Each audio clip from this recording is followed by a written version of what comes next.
Good afternoon, everyone.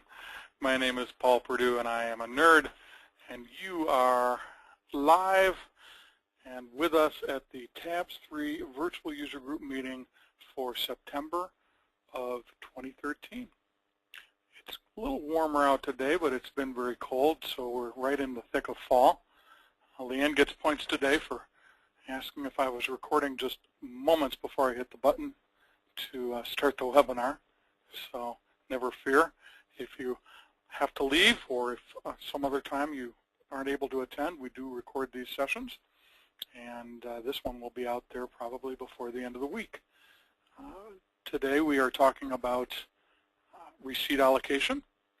A couple months ago, I believe, I talked about how to set up fee compensation rules, which are the definitive part of how receipts are allocated other than simply by working timekeeper.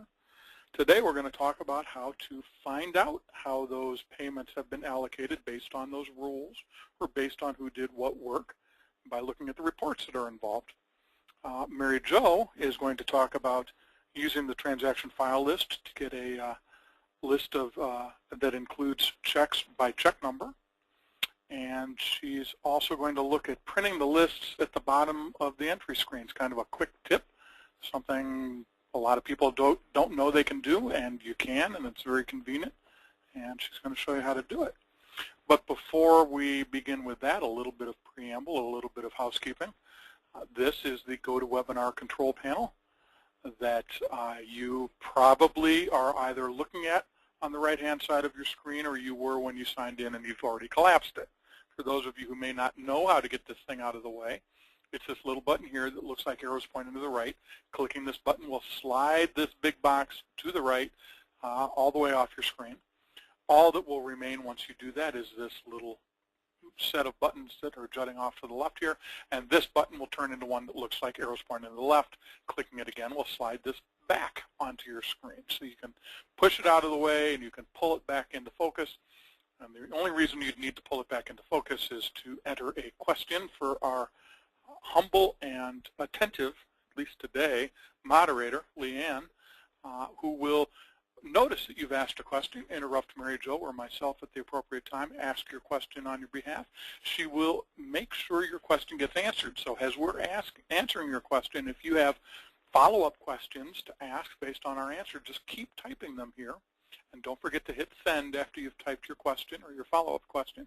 And Leanne will make sure that your question gets fully answered. The other way to ask a question is for those that are less shy and more, I don't know, out there, people who want to actually talk. You can do that by raising your hand. That's what this button means. The hand with the arrow pointing upward in front of it means raise your hand. Leanne will do the same thing. She'll interrupt us at the right time, but instead of asking your question on your behalf, she will unmute you and let you ask it yourself. Again, you will remain unmuted until your question has been fully answered. And so keep asking follow-up questions until you get an answer. So without any further ado, I am going to minimize this and click on this, and Mary Jo is going to talk to us about the transaction file list. Mary Jo? Okay, transaction file list. I kind of come back to this report quite a bit because it can do so many different things. A lot of times we use it for one thing to get a list of all the transactions in the description, but there's a lot of other varieties of this report just by clicking different parameters that you can get. And one thing that I get a lot of is you have a client with multiple matters, hundreds of matters sometimes, and you get a payment in and you disperse that payment over those multiple matters. And then maybe a month or so or 2 months later you have to go back and look at it for whatever reason, and you're like, well, I just need to go back and see what invoices I applied or what matters I applied this particular check number to, so I can go back and find that information. And the transaction file list is a way that you can get that information by check number and just order it that way. So I'm going to show you how to do that. If we go to our report and go to our transaction report to our transaction file list, I could actually put in a client range, or I could leave it open if I didn't remember what client this particular check number was. I could actually leave this range open and just go search and sort it by check number to go find it and give it a date range. But in my instance, for my first example, I'm going to just look at Kelly White, because in my sample data, Kelly White has 3 matters. And again, you might have hundreds of matters that you're looking through. But I'm only going to go through her 3 matters here. On my transaction tab, I'm going to leave this all open, but I just want payments. I don't want any fees, expenses, or advances. I just want to see payments. And I could actually put in a date range. I'm not going to for this example, but I could, if I knew I had gotten that check in, July, I could put in July 1st through July 31st and limit my range if I wanted to. On my options tab, I want to make sure that I have the archived check, because chances are that payment was included on a bill. But I also want to keep the work in process just in case it wasn't. So if it's still sitting out there in WIP because I haven't prepared any future statements on that particular matter, I want to make sure I'm including both of those. So that's the key for this report here, is to have these 2 checked. The other parameters, that's your preference, but in this instance, I want this. On my Format tab, I also want to make sure that the check number is checked. I want to sort by that, so I want to actually include that on my report, and it usually is not checked. So just make a note of that you do want the check number to be checked. And on my Sort tab, this is where I start to get particular on my sort, and these are all of the different parameters that I could choose to sort by for my initial sort. And in this instance, I do just want it on my check number. So I'm going to use that, and I'm also going to subtotal it, so that way I can get a list of all of the matters and the total amount of that particular check and how it was dispersed. I also have a second sort order of client, just so that I could break it down by the client as well.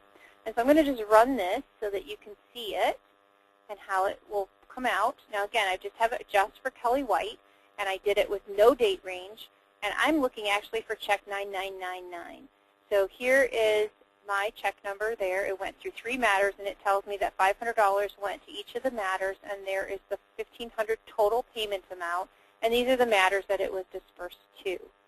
I also have just, since I didn't limit it to anything, I'm going to see all check numbers out there, but this was a different check that had come in on a different date. There is no actual check number on that. That's why that's on this report. So any checks that were out there for that client in that the matter range that I chose, I would see every single check out there that I did. So I'm going to go back, and I'm going to run this again, but this time I'm going to leave it open and not put a client range in. I'm going to leave all of my other parameters the same, but this time when I do it, now I get all of my different clients out there and all of the different checks that are out there as well. So here's, all the different clients. I get the subtotals for the clients and all the total. And again, I didn't do any kind of a sort or any kind of a limitation. I'm getting everything. So if you don't know the check number, you don't know what you're looking for, you always can just leave it wide open and just start searching for that check number. But that can kind of give you a little bit more information than you might possibly want to have. So that is basically how you can do that and sort it out. Any questions on the transaction file list and how you can sort by check number?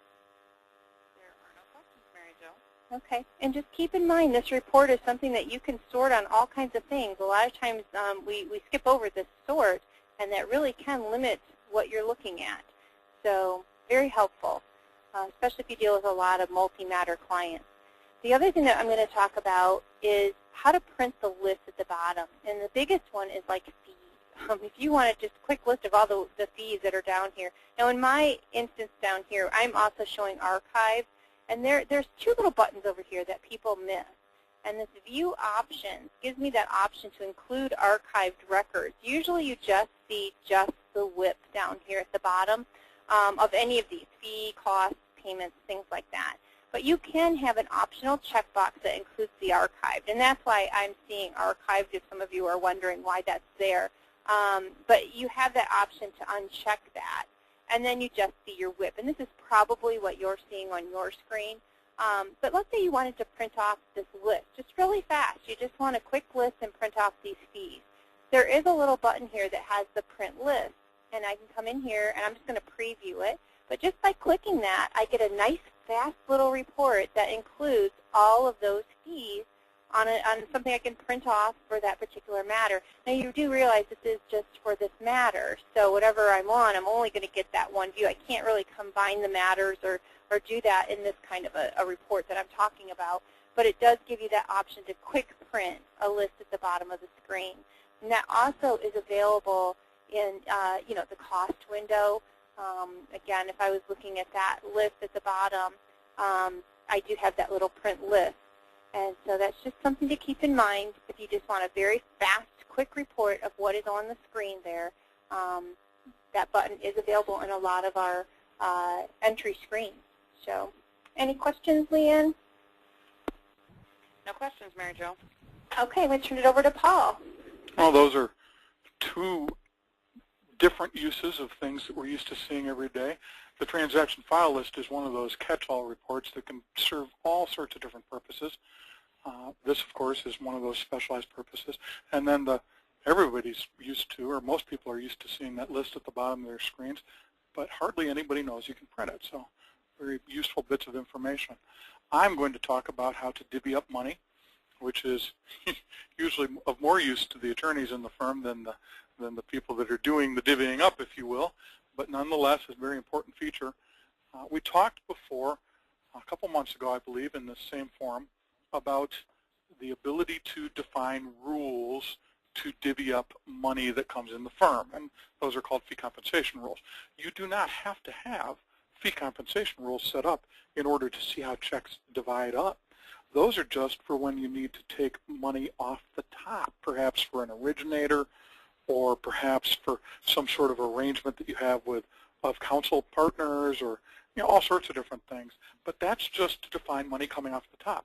The rest is then divided among the people that did the actual work. So if Bob works 2 hours at $250 an hour and Joanne works 2 hours at $250 an hour and the client pays $1,000, it'll first look, of course, to see if there's any fee comp rules, but if there aren't, or if there are, it'll just take whatever's left over and divide it up by who did the work. So if that client then pays that $1,000, it would give credit as far as receipt allocation goes for $500 in income to Joanne and $500 in income to, I believe I said Bob. And if I didn't, whatever other name I used. But you get the point. The system knows how things break down and can therefore break it down for you. The question that we're going to answer today is, where do you see that? And so to show you that, I'm going to go in tabs to the reports menu.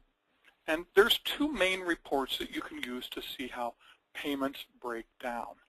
One is, both of them are in the management reports group. So you click on that icon, you get this little sub box or sub menu, if you will. And there's an allocated payments report and a receipt allocation report. Now, if you just want to see how a payment or a group of payments breaks down, the allocated payments report is going to give you that information. I'm just going to very quickly display that the way it comes out of the box, and then we'll go back and look at a couple things. I'm going to zoom in real quick. Let's say that's maybe even just a little bit higher, 170. There we go. I'll make that the default. This report shows payments coming in.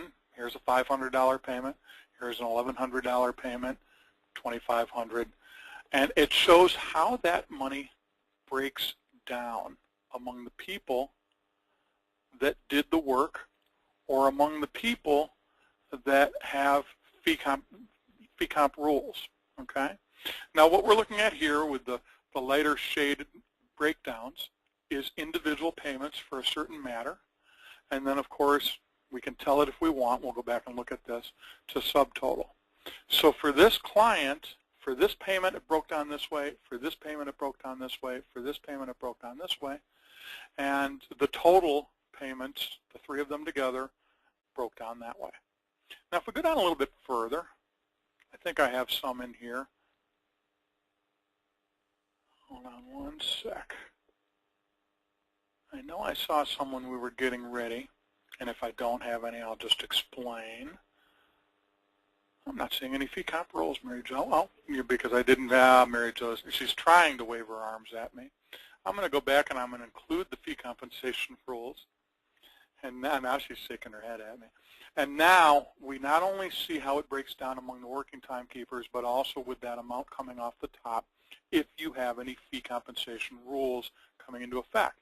So here this person paid $1974.75, and this guy got 10% off the top because of a fee compensation rule. You can tell the difference. It'll be PRI, SEC, or ORG. Those are the three types of rules you can set up: primary, secondary, or originating, or firm, meaning that money's coming off just to be allocated to the firm. And if it's actually based on who did the work, their timekeeper number will appear in front of their name. So here's an example where 10% came off the top to MLJ, Michael Jensen, I'm assuming, because he was the primary attorney, and that's the way the fee comp rule was set up. And then the remaining 90% was divided on a prorated basis based on who did the work that was billed and paid for. Now, that's all very well and good, but what this is looking at is this information from a payment standpoint, hence the name Allocated Payments Report. It's looking at individual payments and breaking them down among other things based on their allocation. You also see how much was unallocated, how much was expenses, taxes, advances, fees. Everything's broken down and then further broken down by timekeeper. But it looks at it from a payment by payment by payment standpoint. If you were really looking at fee compensation rules and the allocation based on working timekeeper, there's another report that might be more appropriate, also on the Management Reports tab, called the Receipt Allocation Report. And what this report shows you, and I'll just again go in this way very quickly, this is actually the grand totals. This is the quick and dirty, how much money did we pull in during a certain time period and who got compensation for it. If we go back and tell it we don't want to see only totals, and maybe we do want a subtotal by client, then what we'll see, again, is the individual matters and how the fees and expenses break down, but it's not doing it really by a payment basis. The focus here is not on the payments themselves. The focus here is on mainly either on the matter or on the people. Usually it's on the people. For a certain time period, who brought in what money that we received in payment against accounts that were billed. Now, this report gives you all sorts of other options. If we look here, we have the ability to compare this month to last, or this month to this same month last year. If I was going to compare this reporting month to last reporting month, and maybe I also want to see billed hours and amount, we can show all of these things, effective rate, uncollected.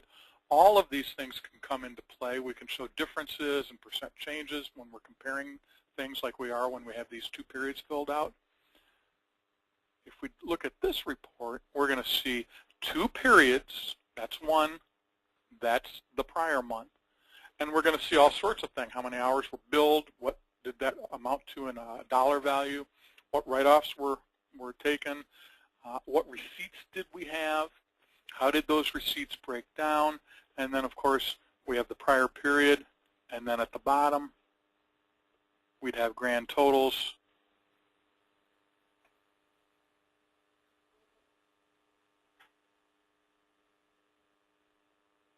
That will show for all the money that we brought in, how it broke down among the people that did the work, and how many billed hours, billed amount, how much money came in the door, all sorts of different things.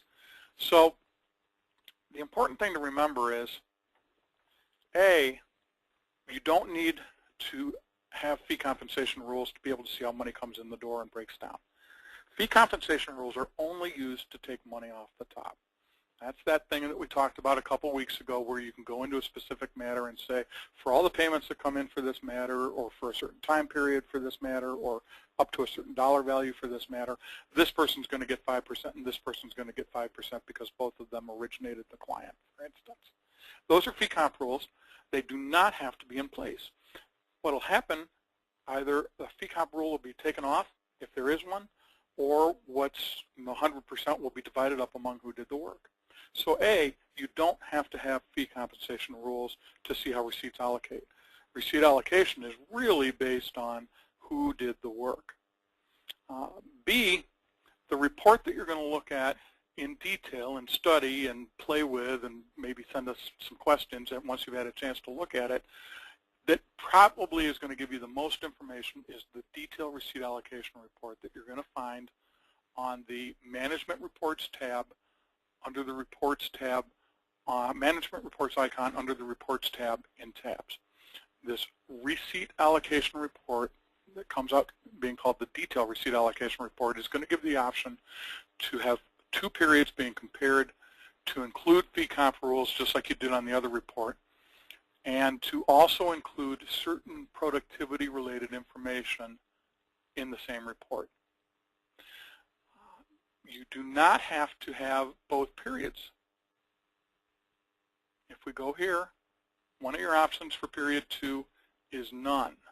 So the first time we looked at it, it was a very simple report that just showed grand totals, and this is really what attorneys want to know. Now they may want to know what the detail is, but at the end of a month or at the end of a week they want to know who brought in the money for the payments that we received.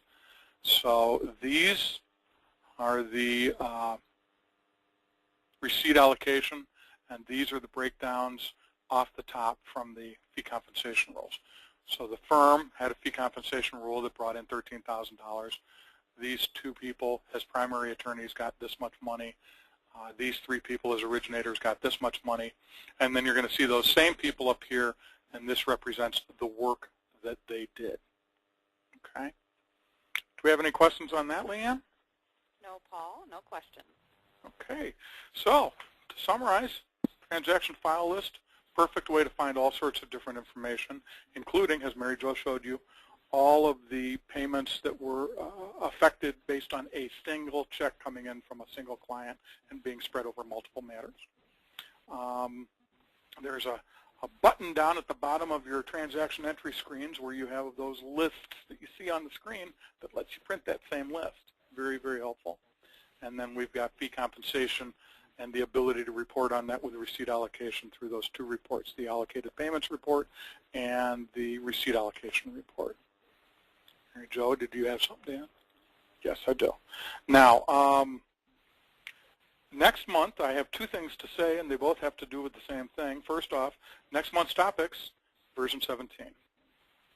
Or did we changed that, didn't we? Okay, you're about to look into the secret world of, no, you're not. I'm going to take it out here. 1 second, please. We swapped this around, so I'm going to very quickly go. That's why Mary Jo was looking at me funny, because we did something after we decided that next month would be version 17, and we changed it. So hold on 1 second while we pull up our handy-dandy list. Okay. Next month, for Practice Master, we're going to talk about, or for tabs, we're going to talk about integrating payroll with GL, the ins and outs of what you can do with Pensoft, which is a payroll package that does integrate directly with payroll, or with GL, so you can actually do your own payroll, or how you can take reports from one of the services, ADP, Paychecks, and get them into GL in a more integrated fashion. We're going to talk about how to make the manual journal entry if you're just doing it straight from the paper, and how to organize that so it's a very quick and easy thing to do, or how to train your payroll processor to show you or to provide for you a file that you can actually just import into GL.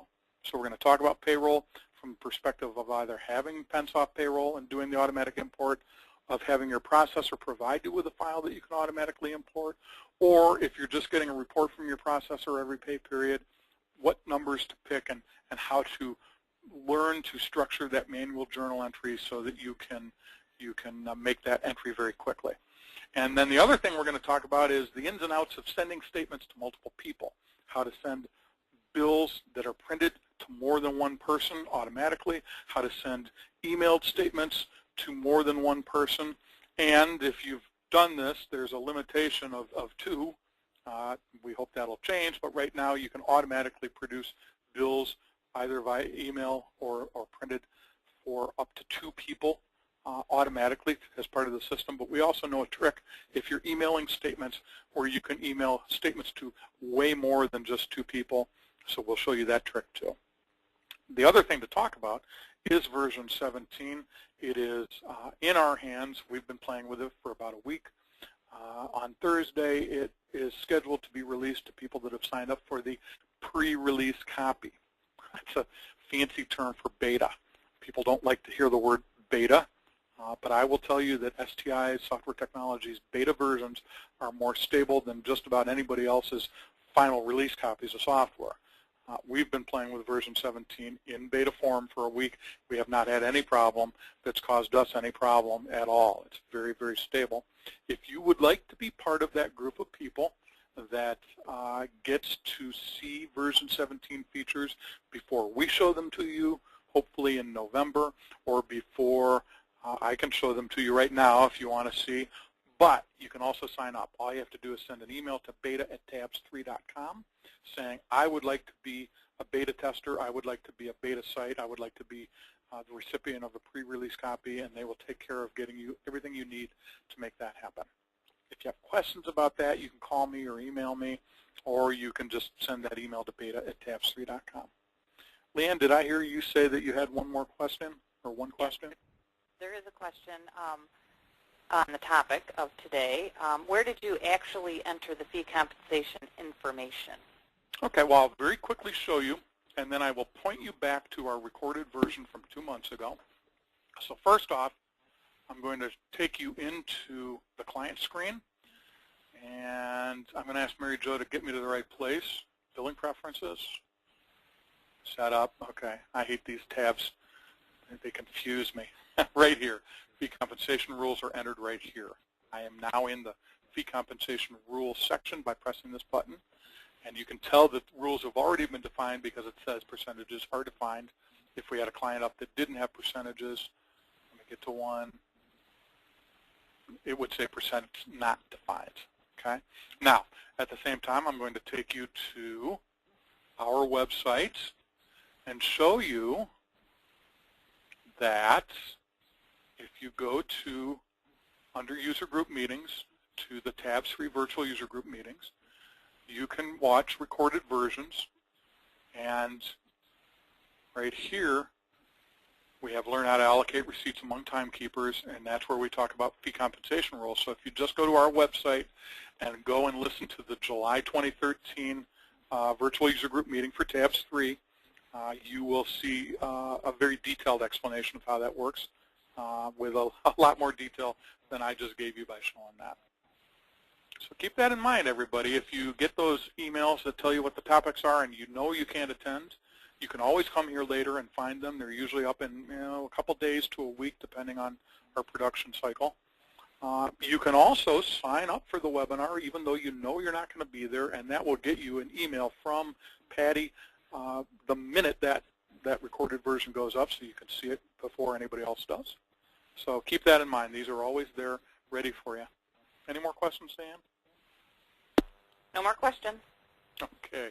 Well, everybody have a good week and a good rest of the day, and we will see you next month when we are talking about 2 very interesting topics that are not at the top of my mind right now. Mary Jo, what do we got? I know I did. Whatever we're talking about, we're going to talk about it. We'll see you there. Everybody have a good day. Bye-bye.